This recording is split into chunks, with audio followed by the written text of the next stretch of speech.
उधर कैलाश पे प्रभु महादेव अपने प्रभु श्याम सुंदर और राधा रानी के भजन में बैठे थे, भज रहे थे राधे कृष्ण राधे कृष्ण राधे।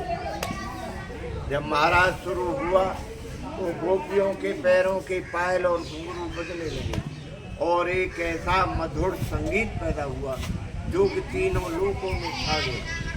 वो इतना मधुर संगीत था जिस किसी के कानों में वो ध्वनि गई वो महाराज की तरफ दौड़ने लगा, चाहे वो देवता हो, मनुष्य हो, किन्नर हो, पशु पक्षी भी महाराज की तरफ भागने लगे। उधर कैलाश पे प्रभु महादेव जी के कानों में वो मधुर ध्वनि गई और प्रभु महादेव जी का भजन भंग हो गया। महादेव जी ने विचार किया कि इतनी मधुर ध्वनि कहाँ से आ रही है जो कि मेरे भजन को भंग कर रही है। प्रभु महादेव जी ने अपने विवेक से पता लगाया तो उनको मालूम हुआ कि ये तो यमुना किनारे बंसी वट पर महाराज होता है और महाराज में मेरे प्रभु सिंहासन पर विराज रहे हैं। मैं भी चलूं अपने प्रभु का दर्शन करूं और महाराज का आनंद लूं। माता पार्वती और प्रभु महादेव उसी क्षण कैलाश से चल दिए और उस जगह आए जहाँ महाराज हो रहा था। वहाँ महाराज के चारों तरफ दो गोपियाँ पहरा दे रही थी, ललता और विशाखा। माता पार्वती महाराज में प्रवेश हो गई और प्रभु महादेव जैसे ही प्रवेश हो रहे थे तो जो पहरा दे रही थी गोपियाँ उन्होंने उनको रोक दिया और कहा, देखो प्रभु आप तो पुरुष हैं, आप इस महाराज में प्रवेश नहीं कर सकते क्योंकि इस महाराज में सभी गोपियाँ जनानी हैं, पुरुष अकेले प्रभु श्याम सुंदर है, दूसरा पुरुष इसमें प्रवेश नहीं कर सकता। महादेव जी गोपियों की इस तरह की बात को सुनकर बहुत निराश हुए और निराश होकर के बोले, अरे गोपियों मैं तो कैलाश से आया हूँ अपने प्रभु का दर्शन पाने के लिए और महाराज का आनंद लेने के लिए। आप लोग मुझे कोई उपाय बताइए जिससे मैं भी प्रभु का दर्शन कर लूं और महाराज का आनंद ले लूं। गोपियाँ बोली, देखो प्रभु पास में यमुना जी बह रही हैं, आप वहाँ जाइए, यमुना जी में स्नान करिए और यमुना जी से प्रार्थना करिए कि हे यमुने मेरा गोपी रूप हो जाए। प्रभु महादेव ने यमुना जी में 3 डुबकियाँ लगाई और वो गोपी बन गई। जैसे ही प्रभु महादेव गोपी बने यमुना जी ने प्रकट होकर अपना सारा श्रृंगार दे दिया। अब प्रभु महादेव गोपी बनकर सज धज कर जैसे ही उन्होंने महाराज में प्रवेश किया प्रभु श्याम सुंदर की नजर गई तो प्रभु श्याम सुंदर ने उनको पहचान लिया और कहा, आइए गोपेश्वरी, आइए गोपेश्वरी। बड़े आदर और सम्मान के साथ अपने परावण सिंहासन पर बैठा लिया। ध्यान दीजिए, उसी समय से महादेव जी को गोपेश्वर महादेव के नाम से पुकारा जाता है। हाँ, लेकिन इस बात से राधा रानी गुस्सा हो गई, रूठ गई, नाराज हो गई और गोपियों से बोली, अरे गोपियों देखो आज हमारे प्रभु ने क्या लीला की है।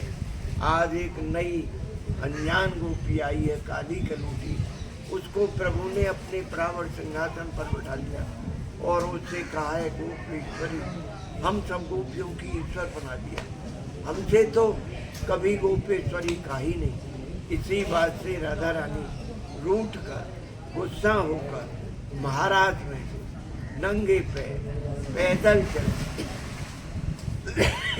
चलते चलते यहाँ आकर बैठे।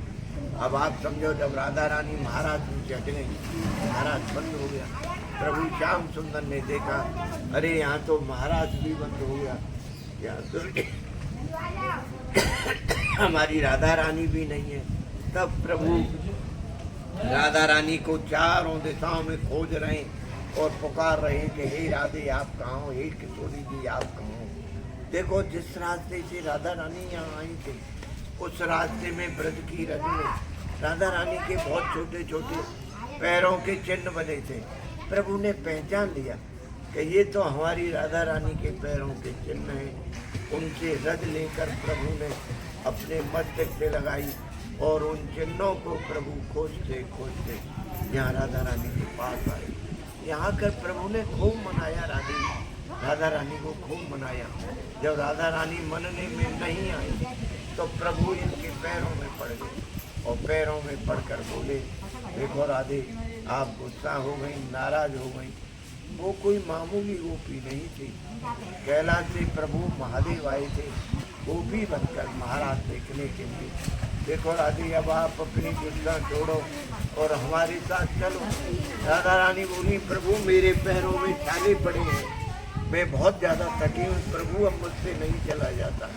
तब प्रभु बोले, अच्छा राधे, आपके पैरों में छाले हैं, आप नहीं चल सकते, तो आओ हमारे कंधे पर जाओ। जैसे ही राधा रानी प्रभु के कंधे पे बैठने को होती, प्रभु अंतर्ध्यान हो जाते हैं। जब प्रभु अंतर्ध्यान हो जाते हैं तो राधा रानी खूब रोती है, मेरे श्याम कहाँ गए, मेरे प्रभु कहाँ गए। और राधा रानी के रोने से ये जो सरोवर है, राधा रानी के आंखों से बड़ा सरोवर है। यहाँ राधा रानी ने मान किया और मान करने से उनके आंसुओं से सरोवर भराए, इसी से इसको मान सरोवर कहा गया है। और इस स्थान को राधा रानी मान सरोवर धाम सिद्धपीठ कहा गया है। यहाँ प्रभु अपनी बंसी और मुकुट राधा रानी के पास छोड़कर यहाँ से द्वारका चले गए। द्वारका में आपको कभी बंसी और मुकुट का दर्शन नहीं होगा, वहाँ सुदर्शन चक्र का दर्शन नहीं होगा। द्वारका में बंसी और मुकुट का दर्शन, बंसी और मुकुट এখানে রেখে राधा रानी গিয়েছিলেন দ্বারকায় রাজত্ব করতে। और मुकुट का दर्शन, मुकुट राधा रानी पहने हुए हैं। और देखिए, ये बड़ी पवित्र भूमि है, तपस्या की भूमि है, प्रेम की भूमि है, भक्ति की भूमि है। जब कभी भी यहाँ आने का सौभाग्य मिले तो इस सरोवर में स्नान न कर सको तो 5 घंटे जरूर आइए, आचमन करिए, नेत्रों से जल लगाइए। इस मान सरोवर में स्नान करने से राधा रानी जय श्री राधे। ধন্যবাদ।